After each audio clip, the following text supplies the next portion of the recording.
ನಮಸ್ಕಾರ ಸ್ನೇಹಿತರೆ, ಇವತ್ತಿನ ಒಂದು ತರಗತಿಗೆ ಸ್ವಾಗತವನ್ನು ಬಯಸ್ತಾ ಇದ್ದೇನೆ. ನಾನು ಹಿಂದಿನ ತರಗತಿಯಲ್ಲಿ ಭೂ ಸುಧಾರಣೆಗೆ ಸಂಬಂಧಪಟ್ಟಂತಹ ಕೆಲವು ಮಾಹಿತಿಗಳನ್ನ ಹಂಚ್ಕೊಳ್ತಾ ಬಂದಿದ್ದೆ ನಿಮ್ಮದೊಂದಿಗೆ. ಆ ವಿಡಿಯೋನ ನೀವು ನೋಡಿಲ್ಲ ಅಂದ್ರೆ ಈ ಕೂಡಲೇ ನೋಡಿ, ಯಾಕೆಂದ್ರೆ ಅದು ಸ್ವಲ್ಪ ಮಾಹಿತಿ ಅನ್ನುವಂಥದ್ದು ಬ್ಯಾಕ್ಗ್ರೌಂಡ್ ಮಾಹಿತಿ ಆಗಿರುತ್ತೆ. ಭೂ ಸುಧಾರಣೆಗೆ ಸಂಬಂಧಪಟ್ಟ ಹಿನ್ನೆಲೆಯ ಬಗ್ಗೆ ತಿಳಿಸ್ಕೊಡುವಂಥದ್ದು ಮಾಹಿತಿಯಲ್ಲಿ ಆ ವಿಡಿಯೋದಲ್ಲಿ ಚರ್ಚೆ ಮಾಡಿದ್ದೆ.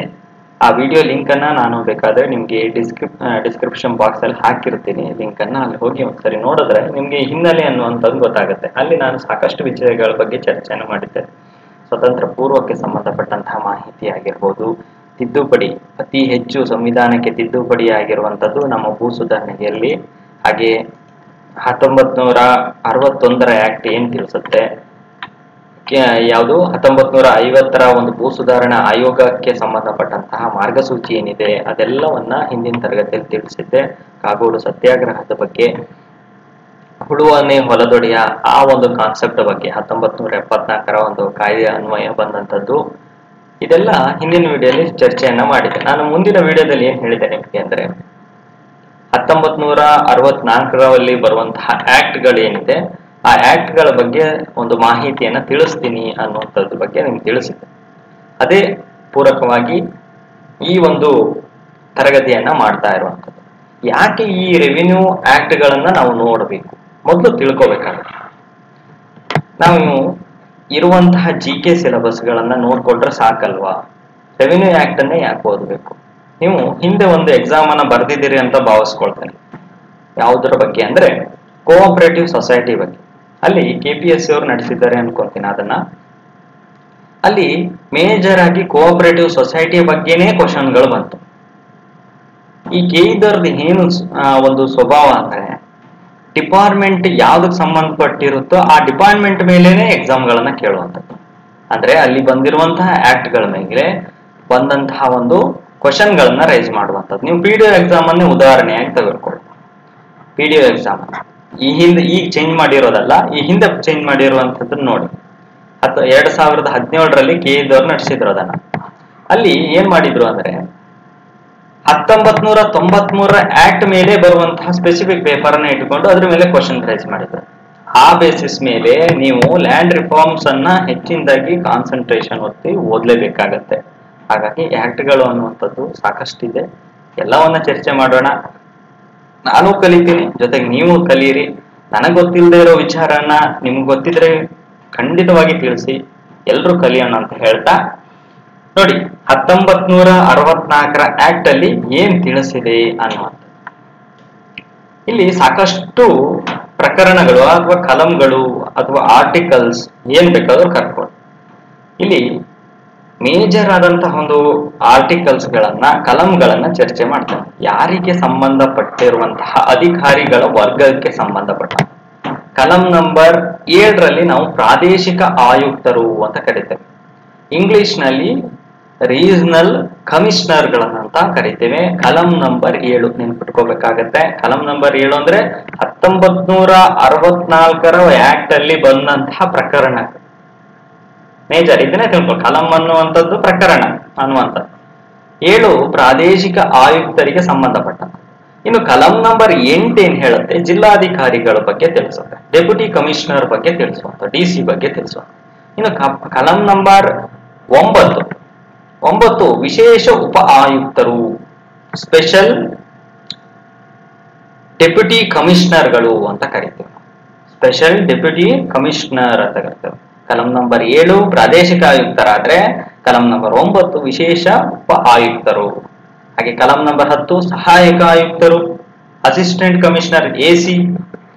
ತಾಲೂಕಿಗೆ ಒಬ್ಬೊಬ್ರು ಇರ್ತಾರೆ AC ಗಳು, ಅದ್ರ ಬಗ್ಗೆ ತಿಳಿಸುವಂತದ್ದು.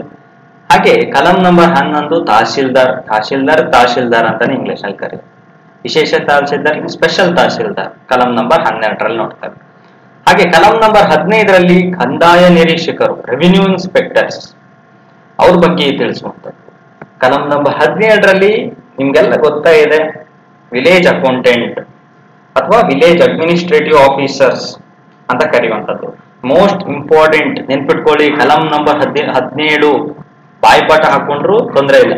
ಯಾಕೆಂದ್ರೆ ನೀವು ಕಲಂ ನಂಬರ್ 17 ಯಾವ್ದಕ್ಕೆ ಸಂಬಂಧಪಟ್ಟಿರುತ್ತೆ ಅಂತ ಒಂದು ಕ್ವಶನ್ ಬಂದ್ರೆ 1964 ಆಕ್ಟ್ಗೆ ಸಂಬಂಧಪಟ್ಟಂತೆ ಗ್ರಾಮ ಲೆಕ್ಕಾಧಿಕಾರಿಗಳಿಗೆ ಸಂಬಂಧಪಟ್ಟಿರುವಂತದ್ದು. ಇನ್ನು ಕಲಂ ನಂಬರ್ 18ರಲ್ಲಿ ಮೋಜಣಿ ಅಧಿಕಾರಿ, ಸರ್ವೆ ಆಫೀಸರ್ಸ್ ಅಂತ ಕರೀತಾರೆ, ಸರ್ವೆ ಆಫೀಸರ್ಸ್. ಇನ್ನು ಕಲಂ ನಂಬರ್ 19ರಲ್ಲಿ ಇತರೆ ಅಧಿಕಾರಿಗಳು, ಅದರ್ಸ್ ಆಫೀಸರ್ಸ್ಗಳು ಅಂತ ಕರೀತಾರೆ. ಇದು ಅಧಿಕಾರಿಗಳ ವರ್ಗಕ್ಕೆ ಸಂಬಂಧಪಟ್ಟಂತದ್ದು 1964 ಒಂದು ಆಕ್ಟ್ ಅಲ್ಲಿ ತಿಳಿಸಿರುವಂತದ್ದು. ಇದಲ್ಲದೆ ಕೂಡ ಆಕ್ಟ್ ಅಲ್ಲಿ ಸಾಕಷ್ಟು ಪ್ರಕರಣಗಳು ಬರುತ್ತಾ ಹೋಗುತ್ತೆ. 1964 ಒಂದು ಆಕ್ಟ್ ಅಲ್ಲಿ ಕೆಲವೊಂದು 4 ಪಾಯಿಂಟ್ಸ್ ಗಳನ್ನ ನಿಮ್ಗೆ ತಿಳಿಸ್ತೀನಿ ನಾನು. ಇದಲ್ಲದೆ ಕೂಡ ನಾ ಆಕ್ಟ್ ಅನ್ನ ಚರ್ಚೆ ಮಾಡ್ಬೇಕಾದ್ರೆ ಸ್ಪೆಷಲ್ ಪ್ರಾವಿಷನ್ ಯಾವುದಕ್ಕೆ ಕೊಡಬೇಕು ಆಕ್ಟ್ ಗಳಿಗೆ ಅನ್ನುವಂಥದ್ದು ತಿಳಿಸ್ತೇನೆ. ಇಲ್ಲಿ ಕಲಂ ಮಾತ್ರ ನಾನು ಡಿಸ್ಕಸ್ ಮಾಡ್ತಾ ಹೋಗ್ತೇನೆ. ಇಲ್ಲಿ ಕಲಂ ನಂಬರ್ 24 ಕಂದಾಯ ಅಧಿಕಾರಿಗಳ ಪ್ರಕ್ರಿಯೆ ಯಾವ ರೀತಿಯಾಗಿ ನಡೆಯುತ್ತೆ, ಅವರು ಯಾವ ರೀತಿಯಾದಂತಹ ಕೆಲಸವನ್ನು ಮಾಡ್ತಾರೆ ಅನ್ನುವಂಥದ್ದು ಕಲಂ 24 ತಿಳಿಸುತ್ತೆ. ಕಲಂ ನಂಬರ್ 40 ಕರ್ನಾಟಕ ಕಂದಾಯ ಮೇಲ್ಮನವಿ ನ್ಯಾಯಾಧೀಕರಣಕ್ಕೆ ಸಂಬಂಧಪಟ್ಟಂಥದ್ದು. ಕಂದಾಯ ಮೇಲ್ಮನವಿಯಿಂದ ನ್ಯಾಯಾಧೀಕರಣ ಮಾಡುವವರು ಯಾರು ಅನ್ನುವಂಥದ್ದು ಬಗ್ಗೆ ತಿಳಿಸುವಂಥದ್ದು.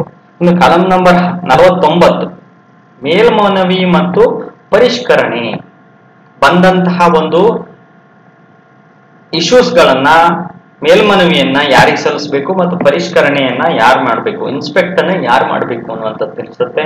ಅದೇ ರೀತಿಯಾಗಿ ಕಲಂ ನಂಬರ್ 50 ಎರಡನೇ ಮೇಲ್ಮನವಿ ಬಂದ್ರೆ ಯಾರನ್ನ ಅದನ್ನ ಕೈಗೊಳ್ತಾರೆ ಅನ್ನುವಂಥದ್ದು. ಹಾಗೆಯೇ ಇಲ್ಲೊಂದು ಹಾಕೊಳ್ಳಿ, ಗೀಟನ್ನು ಹಾಕೊಳ್ಳಿ. ಕಲಂ ನಂಬರ್ 67ರಿಂದ 83ರವರೆಗೆ ಭೂ ಕಂದಾಯ, ಭೂಮಿಗೆ ಸಂಬಂಧಪಟ್ಟಂತಹ ಮಾಹಿತಿಯನ್ನ ನಾವು 1964 ಆಕ್ಟ್ ಅಲ್ಲಿ ತಿಳಿಸೋಣ. ಮೇಜರ್ ಆಗಿ ಇವಷ್ಟು ಆಕ್ಟ್ ಗಳನ್ನ ನಾನು ಚರ್ಚೆಯನ್ನ ಮಾಡ್ತೇನೆ. ಅಂದ್ರೆ ರೆವಿನ್ಯೂ ಇನ್ಸ್ಪೆಕ್ಟರ್ ಕಾರ್ಯ ಏನು, ನಿಮ್ದೆ ಈಗ ಎಕ್ಸಾಮ್ಗೆ ಸಂಬಂಧಪಟ್ಟಂತೆ ವಿಲೇಜ್ ಅಡ್ಮಿನಿಸ್ಟ್ರೇಟರ್ ಅವರ ಕೆಲಸ ಏನು, ಅದೆಲ್ಲವನ್ನ ಆಕ್ಟ್ ಅಲ್ಲಿ ತಿಳಿಸ್ತಾ ಹೋಗ್ತೇನೆ. ಇದಲ್ಲದೆ ಕೂಡ ಸ್ನೇಹಿತರೆ ಮತ್ತೊಂದು ವಿಷಯವನ್ನ ನಾನು ಚರ್ಚೆ ಮಾಡಿದ್ದೆ ಹಿಂದಿನ ತರಗತಿಯಲ್ಲಿ. ಈಗ ಉದಾಹರಣೆಗೆ ಒಂದು ಗುಡ್ಡ ಇರುತ್ತೆ ಅಂತ ಇಟ್ಕೊಳ್ಳಿ, ಇದೊಂದು ಗುಡ್ಡ ಅಂತ ತಿಳ್ಕೊಳ್ಳಿ. ಇಲ್ಲಿ ಈ ಗುಡ್ಡದ ಪಕ್ಕದಲ್ಲಿ ಸ್ವಲ್ಪ ಗುಡ್ಡಕ್ಕೆ ಸಮೀಪದಲ್ಲಿ ಎ ಅನ್ನುವಂಥ ಜಾಗ ಇರುತ್ತೆ. ಈ ಕಡೆ ಒಂದು ಹಳ್ಳಿ ಇರುತ್ತೆ ಅಂತ, ಅಥವಾ ಈ ಕಡೆ ಒಂದು ಪಟ್ಟಣ ಇರುತ್ತೆ ಅಂತ ತಿಳ್ಕೊಳ್ಳಿ. ಒಂದು ಪಟ್ಟಣ, ಇದು ಪಟ್ಟಣ, ಇದು ಒಂದು ಪಟ್ಟಣ. ಈ ಎರಡರ ನಡುವೆ ಒಂದು ಲಿಂಕ್ ಅನ್ನ ಮಾಡಬೇಕು. ಲಿಂಕ್ ಅನ್ನ ಮಾಡುವಂಥದ್ದು, ಲಿಂಕ್ ಯಾವ ರೀತಿಯಾಗಿ ಮಾಡಬೇಕು, ಕಮ್ಯುನಿಕೇಶನ್ ಮಾಡಬೇಕು ಅಂದ್ರೆ ಒಂದು ಬಸ್ ಮಾಡಬೇಕು, ಸಾರಿಗೆ ವ್ಯವಸ್ಥೆಯನ್ನ ಮಾಡ್ಬೇಕಾಗುತ್ತೆ. ಸಾರಿಗೆ ವ್ಯವಸ್ಥೆಯನ್ನ ಮಾಡಬೇಕು ಅಂದ್ರೆ ಒಂದು ರೈಲು ಮಾರ್ಗ ಮಾಡಬೇಕು ಅಥವಾ ಒಂದು ರಸ್ತೆ ಮಾರ್ಗ ಮಾಡಬೇಕು ಅಂದ್ರೆ ಎ ಅನ್ನುವನ್ನ ಜಮೀನಿನ ದಾಟ್ಕೊಂಡು ಬಿ ಅನ್ನುವಂತಹ ಒಂದು ಊರಿಗೆ ಹೋಗ್ಬೇಕಾಗತ್ತೆ, ಅಥವಾ ಸಿ, ಇದು ಎ ಅನ್ನುವ ಜಾಗ, ಬಿ ಅನ್ನುವಂತಹ ಒಂದು ನಗರ, ಸಿ ಅನ್ನುವಂತಹ ಒಂದು ನಗರ. ಎ ಅನ್ನುವಂತಹ ಒಂದು ಜಾಗವನ್ನ ದಾಟ್ಕೊಂಡು ಸಿ ಅನ್ನುವ ನಗರಕ್ಕೆ ಹೋಗ್ಬೇಕು.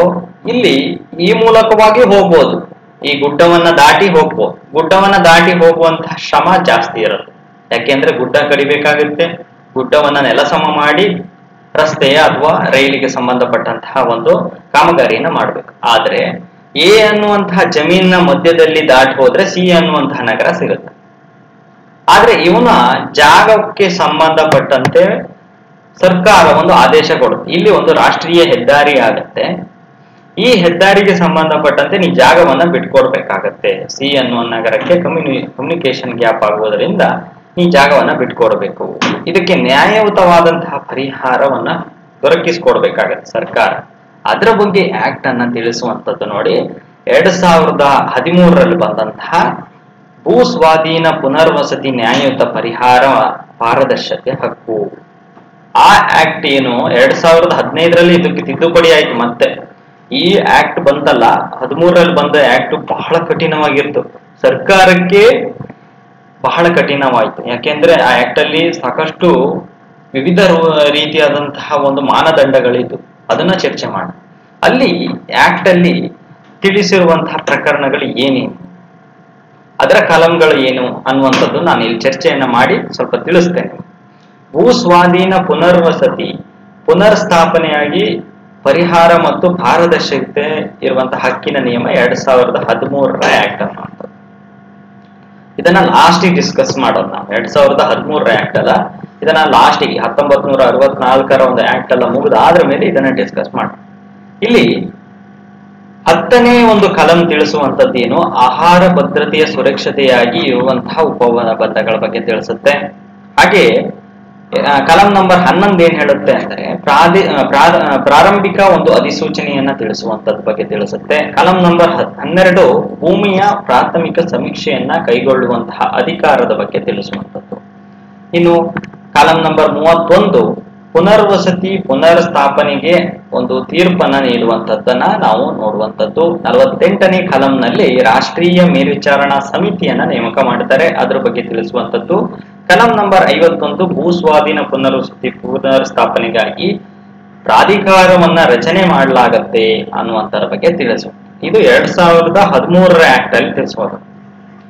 ಇದು ನಾವು ಫಸ್ಟ್ 1964 ಆಕ್ಟ್ ಅನ್ನು ಮುಗಿಸ್ಕೊಂಡು ಇದನ್ನ ಹೋಗೋಣ. ಯಾಕೆ ಇದೊಂದು ಮಾಹಿತಿ ಹೇಳಿದೆ ಅಂದ್ರೆ, ಇದೊಂದು ನಾನು ನಿಮ್ಗೆ ಹೋದ ತರಗತಿಯಲ್ಲಿ ತಿಳಿಸಿದ್ದೆ. ಸರ್ಕಾರದ ಆಸ್ತಿಯಾಗಿರುತ್ತೆ ಅದು. ಮುಂಚೆ ನೀವೇನೇ ನಾನು ಸಾವಿರಾರು ಎಕರೆಯನ್ನ ಮಾಡ್ಕೊಂಡಿದ್ದೀನಿ ಅಂದ್ರೆ ತೆರಿಗೆಯನ್ನ ಕಟ್ತಾ ಇದ್ದೀನಿ ಅಂದ್ರೆ ನಾನೊಬ್ಬ ಟಿನೆಂಟ್ ಇದ್ದಾನೆ, ಸರ್ಕಾರದ ಟಿನೆಂಟ್. ನಾನು ಬಾಡಿಗೆ ಕಟ್ತಾ ಇದ್ದೀನಿ, ನನ್ನ ಭೂಮಿಯನ್ನ ಬಳಸ್ಕೊಳ್ತಾ ಇದ್ದೀನಿ, ನಾನು ಬಾಡಿಗೆ ಕಟ್ತಾ ಇದ್ದೀನಿ ಅನ್ನುವಂಥದ್ದು ನೆನ್ಪಿಟ್ಕೋಬೇಕಾಗುತ್ತೆ. ಹಾಗಾಗಿ ಈ ಭೂಸ್ವಾಧೀನ ಪುನರ್ವಸತಿ ನ್ಯಾಯಯುತ ಪರಿಹಾರ ಪಾರದರ್ಶಕತೆ ಹಕ್ಕಲ್ಲಿ ಏನೆಲ್ಲ ಮಾಹಿತಿ ಇದೆ ಅನ್ನುವಂಥದ್ದು ತಿಳಿಸ್ತೇನೆ. ಅದಾದ ನಂತರದಲ್ಲಿ ಕೂಡ ಇನ್ನೊಂದು ಆಕ್ಟ್ ಬರುತ್ತೆ ಸ್ನೇಹಿತರೆ. SC/ST ಅವರಿಗೆ ಕೂಡ ಒಂದು ಆಕ್ಟ್ ಬಂತು, ಕರ್ನಾಟಕ SC/ST ನಿರ್ದಿಷ್ಟ ಹೇಳಿದೆ.